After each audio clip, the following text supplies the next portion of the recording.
اللہ کو یاد کرو گے تو دلوں میں ٹھنڈک آئے گی، ورنہ ایسے ہی سلگتے رہو گے، سسکتے رہو گے، تڑپتے رہو گے۔ اللہ فرماتا ہے قرآن میں کہ مجھے یاد کرو میں تمہیں یاد کروں گا۔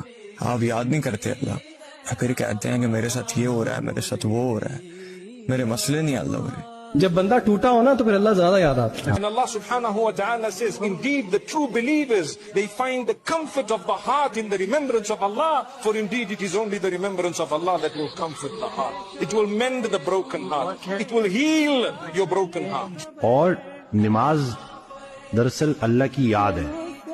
ہم جب یہ روزمرہ کے کاموں میں بھاگ دوڑ میں ہوتے ہیں تو اس بھاگ دوڑ میں کہیں ہم اللہ کو بھول نہ جائیں، زندگی دینے والے کو بھول نہ جائیں، اس کو یاد رکھنے کے لیے Allah says in the Quran, whosoever stays away from my remembrance, most certainly, most definitely, for this person, فَإِنَّ لَهُ مَعِيشَةً ضَنْكًا, for him is a miserable, wretched life. اللہ مجھے آج سمجھ میں آیا، اللہ بذکر اللہ تطمئن القلوب، تیری ہی یاد میں سکون تو نے رکھا ہے اللہ، مجھے تیری یاد کرنے